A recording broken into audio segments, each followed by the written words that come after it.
राधे राधे। नमस्कार, मैं खुशी कुमारी। आज हम भगवत गीता में कुछ ज्ञान की बातें जानेंगे, तो चलिए शुरू करते हैं। जैसा कि पहले एपिसोड में हमने ये जाना कि दुर्योधन अपनी सेनाओं की वीरता की प्रशंसा करता है। हे ब्राह्मण श्रेष्ठ, अपने पक्ष में भी जो प्रधान है उनको आप समझ लीजिए। आपकी जानकारी के लिए मेरी सेना के जो सेनापति हैं उनको बतलाता हूँ। यह श्लोक महाभारत के युद्ध के आरंभिक समय का वर्णन करता है। कुरुक्षेत्र के युद्ध के मैदान में कौरवों और पांडवों की सेनाएं आमने सामने खड़ी हैं। इस श्लोक में धृतराष्ट्र का पुत्र दुर्योधन अपने गुरु द्रोणाचार्य से अपने पक्ष के वीर योद्धाओं का परिचय करा रहा है। दुर्योधन यहाँ द्रोणाचार्य को अपने पक्ष के विशिष्ट योद्धाओं के बारे में बता रहा है ताकि द्रोणाचार्य उनकी शक्तियों और योग्यताओं को जान सके और उन्हें उचित रूप से निर्देशित कर सके। वह यह भी दर्शाता है कि कौरवों की सेना में महान योद्धाओं की कमी नहीं है और वे पूरी तैयारी के साथ युद्ध के लिए तत्पर है। इस प्रकार वह द्रोणाचार्य से अपने सेनापतियों का परिचय कराने के लिए कहता है, जो उसके आत्मविश्वास और अपनी सेना की शक्ति के प्रति उसके विश्वास को भी दर्शाता है।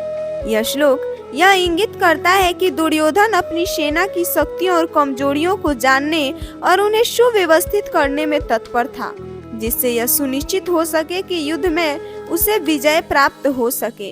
यह एक राजा की रणनीतिक सोच और अपने गुरु के प्रति सम्मान को भी प्रकट करता है। आप द्रोणाचार्य और पितामह भीष्म तथा कर्ण और संग्राम विजयी कृपाचार्य तथा वैसे ही अश्वत्थामा, विकर्ण और सोमदत्त का पुत्र भूरिश्रवा। इस श्लोक में दुर्योधन अपनी सेना के महान योद्धाओं का वर्णन कर रहा है। वह अपने सेनापति द्रोणाचार्य को याद दिला रहा है कि उनकी सेना में कितने सारे शक्तिशाली और अनुभवी योद्धा हैं। दुर्योधन चाहता है कि द्रोणाचार्य को यह एहसास हो कि उनके पास पांडवों के मुकाबले में बहुत बड़ी और शक्तिशाली सेना है। भीष्म कौरवों के पितामह और महान योद्धा, उनका आशीर्वाद और संरक्षण कौरवों के लिए अत्यधिक महत्वपूर्ण था। कर्ण दुर्योधन का मित्र और महान धनुर्धर, जो अपनी युद्ध कला और साहस के लिए प्रसिद्ध था। कृपाचार्य युद्ध में अपराजित योद्धा, जिन्होंने द्रोणाचार्य के साथ मिलकर कौरव सेना को प्रशिक्षित किया था। अश्वत्थामा द्रोणाचार्य के पुत्र और महान योद्धा, जिन्हें अमरता का वरदान प्राप्त था। विकर्ण धृतराष्ट्र का एक पुत्र और कौरवों का एक प्रमुख योद्धा। सोमदत्ती भूरिश्रवा बलवान योद्धा और कौरव पक्ष का महत्वपूर्ण सदस्य। दुर्योधन इन महान योद्धाओं का उल्लेख करके द्रोणाचार्य को यह भरोसा दिला रहा है कि उनकी सेना में ताकत और कौशल की कोई कमी नहीं है। वह चाहता है कि द्रोणाचार्य को पांडवों के खिलाफ आत्मविश्वास महसूस हो।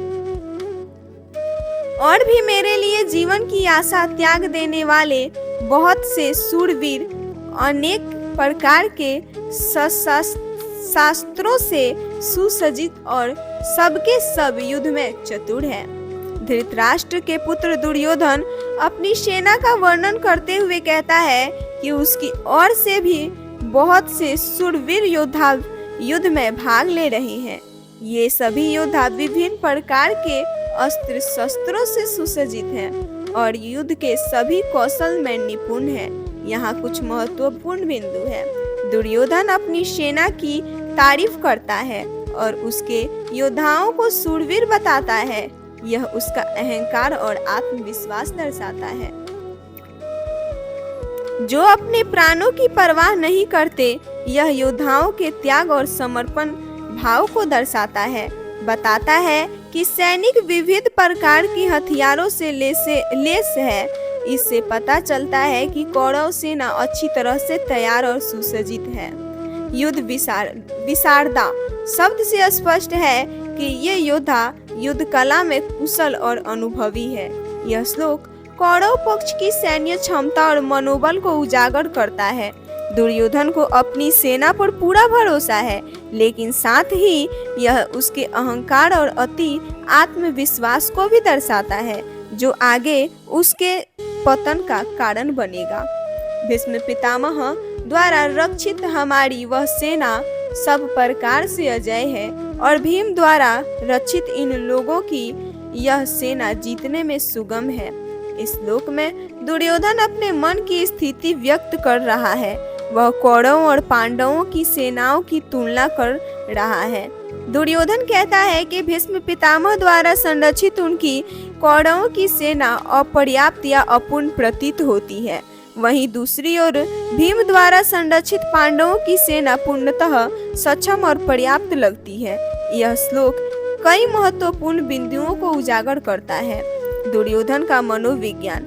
यह श्लोक दुर्योधन के मन में व्याप्त भय और अनिश्चितता को प्रकट करता है।